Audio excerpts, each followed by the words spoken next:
ఇடைப்பட்ட కాలంలో இந்த సహోదరి సభకి వర முடியாத సూழ்நிலை మధ్య కాలంలో చూడగలిగినట్లయితే చూస్తుండగా వారు మందిరానికి రావటం మానేశారు.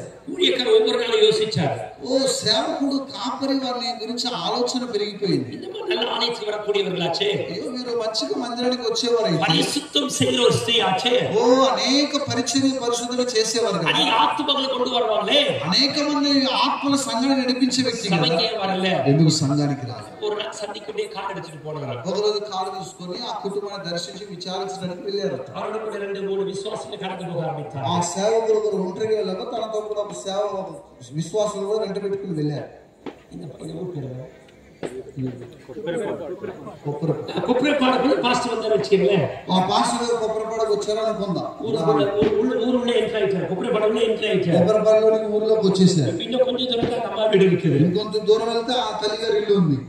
உள்ள விசுவாச பாஸ்டர் கேட்டா, பாஸ்டர் ஐயா இவ்வளோ சுற்றாட நம்ம பார்க்க காரணம் பாஸ்டர் అని అడుగుతున్నారు. ఊళ్ళో పాస్టర్ గారు ఇంత దూరం ప్రయాణం చేసి ఆ సహోదరుని చూడటానికి ఎందుకు వచ్చారు? ఫోన్లో பேசி காரியம் முடிச்சிருக்கலாமே, ఫోన్లోనే మీరు పరిష్కరించవచ్చు కదా సమస్య. మొబైల్ இருக்குது, ఎందుకు అందరి చేతులు ఇప్పుడు మొబైల్ ఫోన్ ఉంది కదా, பேசி முடிச்சிருக்கலாமே, అన్ని పరిష్కారం చేయొచ్చు కదా. அந்த ஊழியக்கார சொன்னாரா, అప్పుడు ఆ సేవకుడు అన్నాడట, ஆண்டவருக்கு ఫోన్ சொல்லி இருக்கிறாரு, దేవుడు ఆ కుటుంబాన్ని దర్శించమని చెప్పాడు, నేను వెళ్ళమన్నాడు. அவர் என்ன சொல்றாரு, இந்த கூட்டத்தை தாண்டி தான் அந்த பக்கம் போனவர், ఈ గొడవాడుతున్న ఈ ప్రజలను దాటుకొని ఆ తల్లిగారి ఇంటికి వెళ్ళాలి. சபை விசுவாசி சொல்றாங்க பாஸ்டர் கிட்ட, సంఘ విశ్వాసం చెప్తారంట పాస్టర్ గారు. பாஸ்டர் ஏற்கனவே சொல்றவங்க கிட்ட, పాస్టర్ గారు నేను ముందుగా చెప్పాను కదా, எதுக்காக நம்ம பார்க்க